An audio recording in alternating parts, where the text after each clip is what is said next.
Compreendeu a paz do Senhor? Amém. Abre aí, por favor, Salmo de número 130. Aleluia. Salmo número 130. Glória a Deus.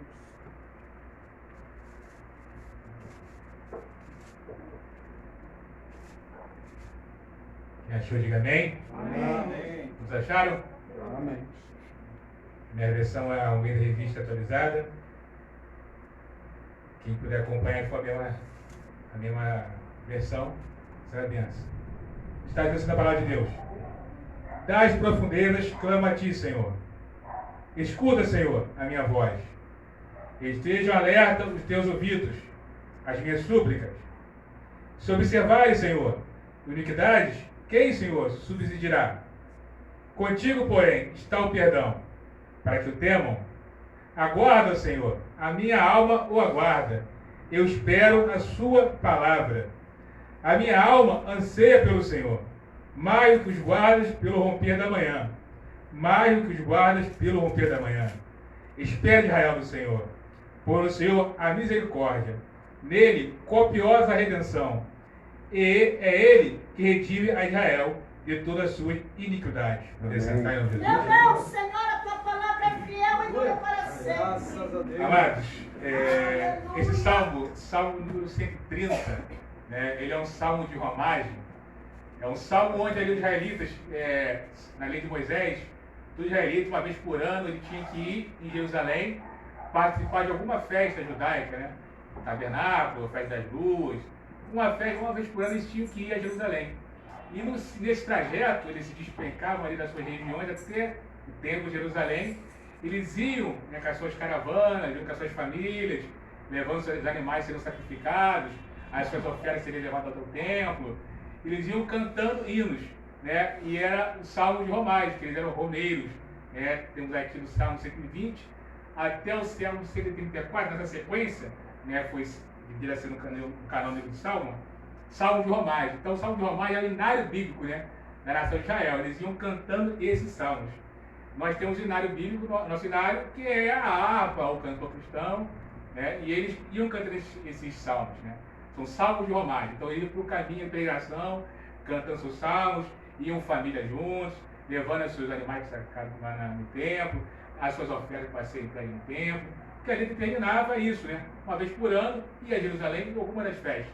Era que estava ali debaixo da ordenança da lei. Né? Então tinha aqui todo aquele ritual, todo aquele simbolismo. Tá?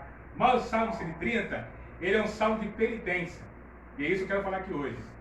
Penitência. A palavra penitência, infelizmente, pelo catolicismo romano, ela foi estorbada, né? Porque a palavra penitência, o que é? Ela é arrependimento, é a confissão de pecado.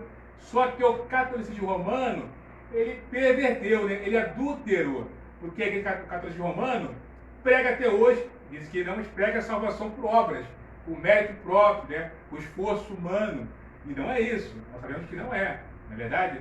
Então, disturbou a palavra penitência. Significa arrependimento, confissão de pecado, para autoflagelação, pagar promessa, andar a pé até não sei aonde, vai ver uma estátua e por aí por diante. Mas a palavra penitência, ela significa arrependimento. É um sentimento de culpa ou de falha ou de ofensa pelo pecado.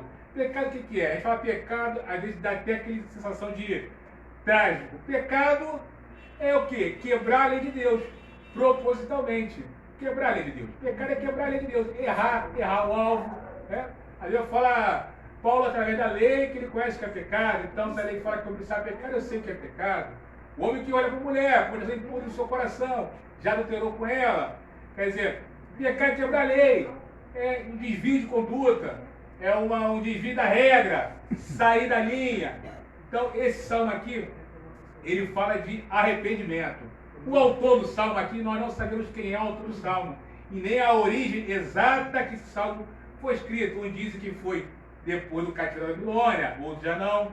Mas o autor aqui não se apresenta. Mas esse salmo tem uma evidência grande. Uma evidência bíblica de como confessar o nosso pecado a Deus. Você vê o salmo de penitência, né? O salmo mais famoso é o salmo 51, do rei Davi. Você vê que o salmista, ele se apresenta Ele confessa o pecado, mas sem usar o quê? Muleta. Ele não se apoia em muleta para justificar o seu pecado. O salmo mais famoso, que é o 51, Salmo 50, que é o salmo de Davi, você vê que ele não apresenta muleta. E aqui o salmista, ele não apresenta uma muleta para confessar o seu pecado. Por exemplo, peguei 10 reais na carteira do meu pai, porque ele não me dá mesada. Aí eu fui lá e peguei 10 reais. Senhor, o senhor sabe, me perdoa. Peguei porque ele não me dá mesada. Cai com moralidade, com pornografia. Porque eu sou solteiro, o senhor entende, me perdoa, Senhor. Forniquei, relação sexual de casamento, porque eu sou novo, né? Sabe como é que é, Senhor? O senhor me entende. Então, me perdoa o pecado. É por isso que eu fiz isso, porque eu sou solteiro, porque eu não sou casado. Ou então, cai com moralidade, porque eu sou solteiro, porque eu não tenho uma companheira ou um companheiro. Então, você vê que o salmista aqui, ele confessa o seu pecado sem dar desculpa, sem apresentar uma desculpa. Ele reconhece realmente que ele pecou contra Deus. E ele realmente precisa se arrepender do seu pecado. E aqui nos dá uma experiência boa, uma experiência clara na nossa mente. Por isso a importância da leitura da Escritura, para ele ter um arrependimento convicto, para ele não segurar numa falsa segurança de salvação. Porque não é só estar dentro de uma igreja, participar de uma igreja, falar, a igreja vai subir, às vezes tem ideia de subir o prédio junto, o prédio, todo mundo entra ali. Não é isso. Não é isso. Não é isso. Então aqui o salmista nos apresenta uma confissão de pecado bíblica, como Deus fala, sem se apoiar em muleta. Davi era o segundo homem no coração de Deus, por quê? Ele era perfeito? Pecador. O pecado de Betseba, ele demorou até ali reconhecer o pecado. Foi um tempo, foi um processo. Chamou o soldado do fronte, tentou que ele dormisse com a esposa, não dormiu. Até para frente, ali executar o soldado, mandar para o fronte e ele ser morto. Demorou tempo, mas para ele reconhecer o seu pecado, ele não se apoiou em muleta. Ele confessou, pequei contra ti, Senhor. Contra ti somente pequei. Então aqui nos dá um exemplo, né, de confessar os pecados, não nos apoiar em muleta. Peguei lá o dinheiro da casa do meu pai porque ele me dá mesada, Senhor, o Senhor me entende. Fiz isso ou aquilo porque o Senhor me entende. Peguei o dinheiro de injustiça ou a facilidade porque o Senhor sabe que eu estou precisando. Então, não podemos, primeira coisa, se apoiar em muleta. Tá? Então, o salmo penitencial é um salmo de arrependimento, de confessar os seus pecados, no sentido de sem se apoiar em muleta. Ok. Aqui a situação, amados, desse salmista, que não se apresenta quem é, não temos o nome dele, mas você percebe que ele o seu pecado está o confrontando numa situação profunda, que ele não está, é algo tão trágico, que ele está, mostra, né, depressivo. Porque no Salmo 6, que eu preguei uma vez, Davi fala que o seu pecado chegou até perturbar os seus ossos. Né? E a confissão no Salmo penitencial, alguns salmos têm essa evidência de o pecador sentir o seu corpo, o seu pecado no seu corpo. Por exemplo, eu tive um problema de visão agora por tempo, né? Eu perdi 80% da visão na direita. Eu estou recuperando. Quando eu ia orar ao Senhor, Senhor, aonde estou colocando meus olhos? O Senhor está me punindo porque, por causa do meu pecado, está tirando a visão por causa do meu pecado? É isso? Tão depressivo, profundo que é. E aqui o salmista, ele nos apresenta a situação dele. É profunda. O pecado estava constrangendo ele.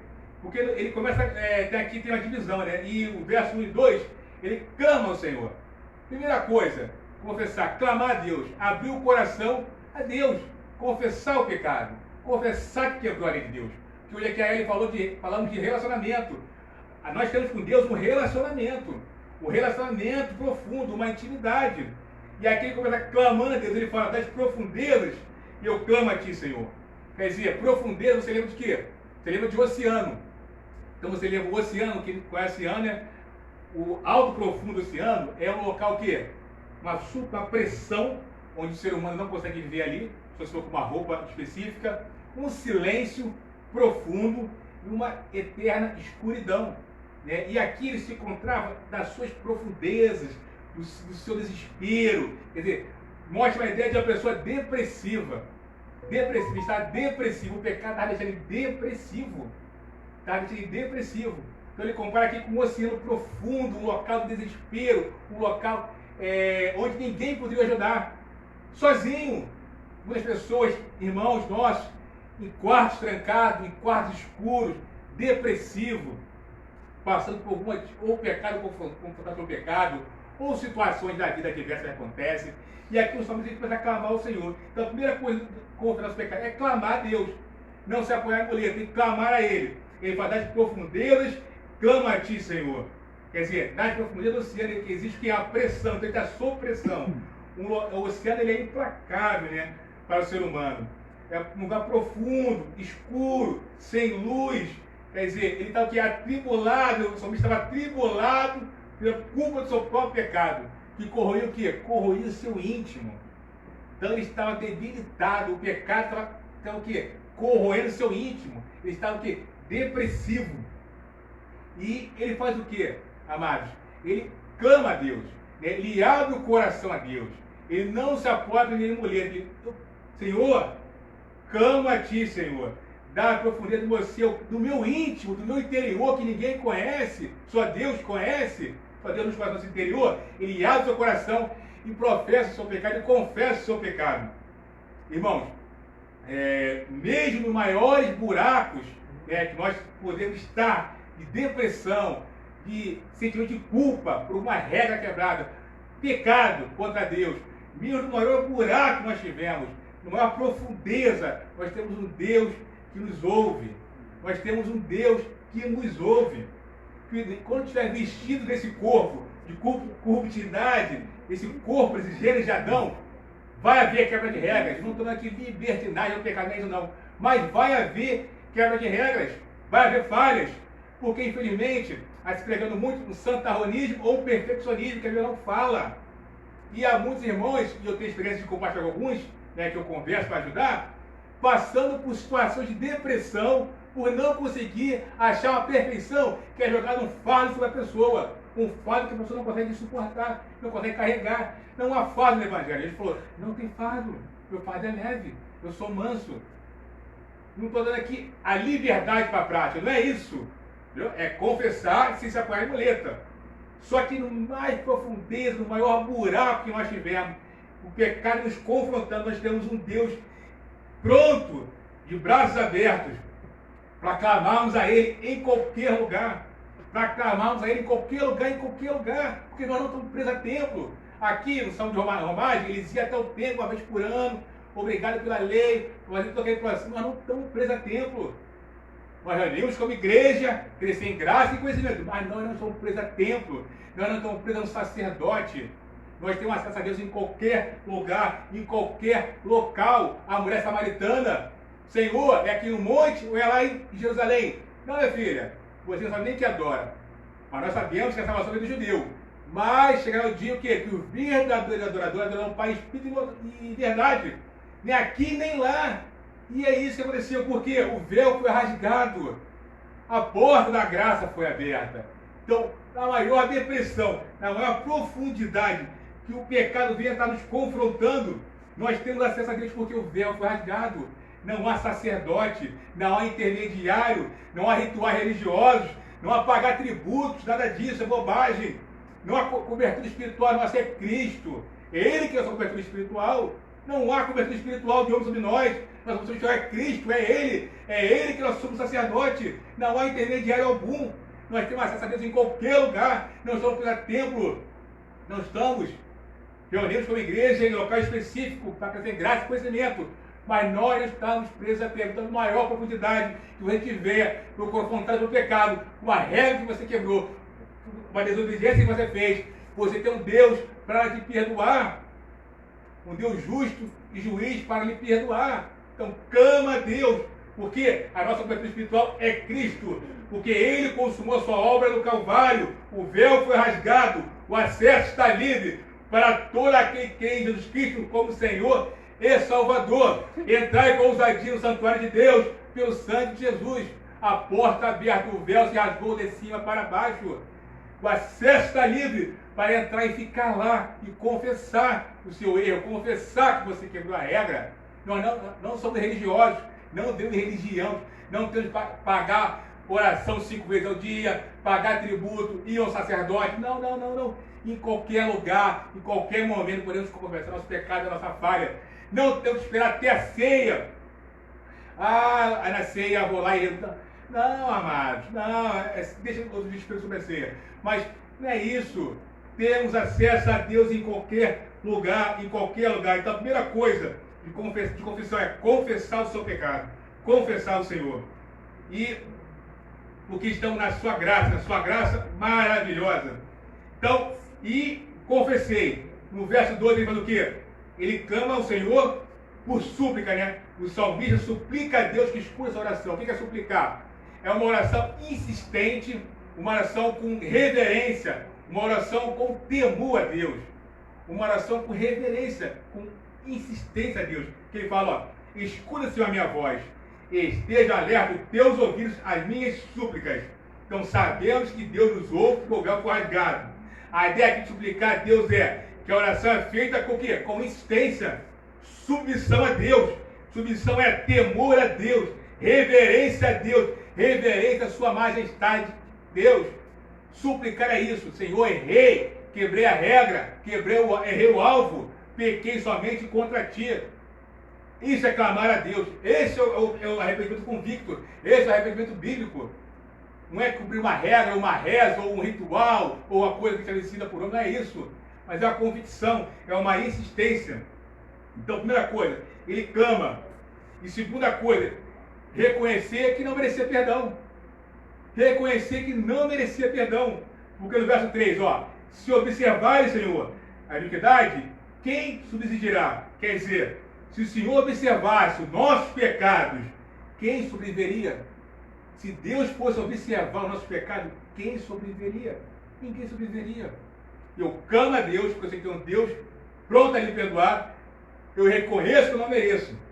Então, se o Senhor fosse um contador que anotasse nossos delitos e pecados, as regras que não quebramos, quem sobreviveria? Ninguém sobreviveria. Ninguém sobreviveria. Porque, como eu falei, amados, há muitos que santarrões jogaram um fardo pesado sobre as pessoas, um fardo que ele vai moveria com o dedo. E há muitos irmãos nossos, e isso é verdade que eu estou falando, sérias frustrações no sentido de uma vida religiosa. Não, amados. A verdade é que é isso que eu falei, muitos santarrões. Porque se disseram que não tem um pecado, estão enganando nós mesmos, são mentirosos, 1 João 8. E a verdade não está em nós.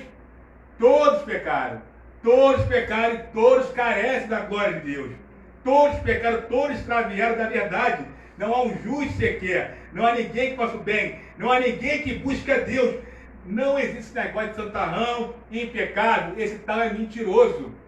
Não há todos extraviaram a verdade, não há um inocente. Eu clamo a Deus, primeira coisa, reconheço que eu não merecia, porque eu sei que tem um Deus pronto a perdoar. Verso 4, por que isso? Verso 4, contigo, porém, está o perdão, para o que temam. Quer dizer, diz assim no original, tu, porém, oferece o perdão para que aprendemos a te temer. Deus oferece o perdão para que aprendemos a temer. Porque nós temos acesso a Deus, causa a quem? Causa a Jesus Cristo. Esse perdão mas foi concedido a nós graças a Jesus Cristo, graças à sua obra na cruz do Calvário. Então, graças a Cristo Jesus, nós temos como se perdoar nossos pecados, graças ao senhorio de Jesus. Há pessoas que você fala isso, não entende, mas a escola espiritual são adquiridas espiritualmente. Os que são espirituais vão entender. Hoje lá, bobeira, falando isso aí, isso é uma bobagem. Mas os espirituais vão entender. Graças ao Senhor Jesus, nós temos o perdão dos pecados. Deus oferece perdão a todos de que forma? Matando o Filho dele na cruz. Isaías 43:10. Todavia agradou o Senhor moê-lo, fazê-lo enfermar. Então nós temos perdão a Deus graças a Jesus. Ele oferece perdão para que a temer. Quer dizer, nós entendemos a obra no Calvário, a obra restauradora de Cristo no Calvário, entender e aprender a temê-lo, a ter reverência por Ele. Ser justificados gratuitamente, por sua graça, mediante a redenção que há em Cristo Jesus, a quem Deus propõe o seu sangue, com propiciação mediante a fé, para manifestar sua justiça por Deus, na sua tolerância, deixado impuros os pecados anteriormente cometidos. Eleitos é graça, é favor imerecida, não há fardo mais a carregar. O fardo já foi carregado, irmãos. O fardo já foi levado naquela cruz lá. A morte foi tragada na cruz. O pecador realmente perdoado percebe a grandeza, a graça de Deus é grato pelo sacrifício vigário de Cristo para a redenção de pecados e vive no temor, ou seja, com reverência a Deus. Eu sei que Cristo fez por mim, eu sei que Cristo fez por nós. Continuando. E clama a Deus, reconhece o Senhor de Cristo e, continuamente, que ele espera no Senhor. Caminhe em boas novas. Caminhe em boas novas. É um caminho. Você está andando na rua. Você pode andar na rua e tropeçar e cair. Não pode? Você ali desviou, né? O salvo ele desvia às vezes. Então está andando na rua, tropeça no buraco e cai. Então, caminhar em boas novas, perseverar em boas novas. Então, esperando no Senhor em boas novas. Verso 5. Aguarda, Senhor, a minha alma o aguarda. Eu espero na sua palavra. Aguardo e espero. Isso trata de uma expectativa de confiança em Deus, que sempre cumpre as suas promessas. Temos que ter expectativa em Deus, porque Ele sempre cumpre as suas promessas. Falamos aqui isso mais cedo lá fora, o Flávio e o pastor Luiz, uma situação. Hoje Ele cumpre, Ele é fiel. Ele sempre cumpre as suas promessas. Aguardar o Senhor. Eu aguardo o quê? O que nós aguardamos, Senhor? O que nós aguardamos nessa nossa caminhada que é angustiada, essa caminhada que passamos por depressões, que o pecado nos confronta, situações acontecem, aquelas delícias, aguardando o quê? Aguardamos a volta do nosso Senhor e Salvador Jesus de Nazaré, o Filho de Deus, aquele que deu a sua vida na cruz do Calvário pelos nossos pecados. Ele disse quando está pregado na cruz, está consumado. O véu do templo se rasga de cima para baixo, há tremor na terra, ressurreição de morte. Ao terceiro dia, ressuscita dos mortos, recebeu todo o poder no céu e na terra. Ele vive, ele reina. Maranata, vem Senhor Jesus. Precisamos ter essa fé, irmão. Essa fé convicta, essa fé sincera, essa fé aberta, referência à palavra de Deus, referência ao mandamento de Deus. Precisamos ter essa fé, se apegar nisso, porque essa caminhada, ela tem empecilhos, ela tem acidentes, ela tem deslizes. Precisamos ter essa fé. Eu espero na sua palavra. Então aparecerá no céu o sinal do Filho do Homem, e todas as tribos da terra lamentarão. E verá o Filho do Homem vindo do céu sobre nuvens com poder e grande glória. A palavra de Deus diz que ele voltará. Ela diz que ele voltará. Ele é fiel. E lá quando subiu ao céu, os anjos falaram: ô Galileus, esse meu Jesus que sobe aos céus é o mesmo que vai voltar. Ele vai voltar. Ele é fiel. Não servimos ao fundador de religião que viveu durante um tempo e faleceu. Vivemos ao Senhor Jesus, que realmente deixou sepultura, mas ressuscitou de morte. Ele está vivo. A destra de Deus intercedendo por nós. Então, esperando a sua palavra, esperando a sua volta. Temos que ter essa convicção. E nessa caminhada, temos que ter anseio. Temos que ter anseio por Ele nessa caminhada. Verso 6. A minha alma anseia pelo Senhor, mais do que os guardas do romper da manhã. Esse anseio aqui é desejo intenso. A minha alma anseia pelo Senhor. Jesus falou a Nicodemos que tinha que nascer de novo, né? Pai do céu. Olha, Nicodemos, tem que nascer de novo. Lá no grego, se nascer de novo, é nascer aqui do alto, nascer do céu. Quer dizer, se as coisas espirituais não nos interessam, é porque precisamos nascer de novo. Precisamos nascer de novo. Então, quer dizer, temos que ter esse anseio. É um desejo intenso, né? Ele fala aqui que ele anseia o Senhor, ele tem desejo intenso mais do que os guardas no romper da manhã. Quem foi aqui militar sabe, né? Tem um par de hora que é de 4 da manhã às 6 da manhã, que é o Tandera. Você está na hora ali no serviço, ali no posto, ali no serviço, e você está tudo para vir um raio do sol, porque você sabe que vai amanhecer e você vai ser rendido, vai tomar um banho, né? Vai para o alojamento e tal, então você fica aí, tudo que amanheça logo. É uma coisa profunda, tem que amanhecer. É quando você vê raiando o sol, você vê a patrulha vindo te render. Ele fala aqui que ele anseia mais do que os guardas por romper da manhã. Então esse é um desejo intenso. E Pedro fala isso, ó. Pois mesmo sem tê-lo visto, vós o amais. E ele que não estejais podendo contemplar o seu corpo neste momento, crede em sua pessoa, exultai com indescritível e glorioso júbilo. Quer dizer, com grande alegria inarrável. Quer dizer, mesmo sem tê-lo visto, temos que crer nele, essa convicção. Né? Nós o amamos sem o vê-lo, sem o conhecê-lo. E nós o amamos, nós temos que ter esse anseio, esse sentimento por ele. Porque aqui a gente não vem aqui só a igreja, glória a Deus, mas tem que ter, como ele falou hoje, isso diariamente. Tem que ser isso, tem que fazer parte do nosso culto diariamente. Isso é muito importante. E encerrando aqui né? Nós que esperamos pelo Senhor seremos recompensados, de uma forma indescritível. De uma forma indescritível. Somente o Senhor salva pecados. Então nós cremos no Senhor, temos acesso a Deus, confessar os pecados e confessá-lo. Clamamos a Ele, reconhecendo que não merecemos ser perdoados, mas Ele nos perdoa, e temos a esperança da sua volta, uma esperança da sua vida eterna nele. Verso 7 e 8. Espere Israel no Senhor, pois no Senhor há misericórdia, nele copiosa redenção. É Ele que redime a Israel de todas as suas iniquidades. Israel de Deus espera no Senhor, somente nele há perdão de pecados, somente nele há redenção, somente nele há gozo, há paz, somente nele há vida, e vida em abundância. Amados, se formos observar a teologia milenista, tá? Aqui estou falando sobre Paulo, mas se for observar ela, as sentenças de Daniel, a grande evidência é que nós temos a última geração aqui nessa terra. Há uma grande evidência nós temos. É claro que tem hipocrisia, por exemplo, na igreja, no mundo pagão, levantar o iníquo, mas a grande ponto, nós temos a última geração. E nós não podemos pegar uma falsa segurança de salvação. Uma falsa segurança de salvação. Então temos que confessar sim a Deus o nosso pecado, a nossa quebra de regras, que só nele há copiosa redenção. Somente nele, somente em Jesus. Amém? Deus abençoe. Amém. Deus abençoe. Amém. Muito boa. Amém. Louvado seja o nome do Senhor Jesus. Glória a Deus, né? E agora nós vamos proceder com a Santa Ceia do Senhor, como fazemos todo primeiro domingo do mês. Amém? Vamos então nos colocar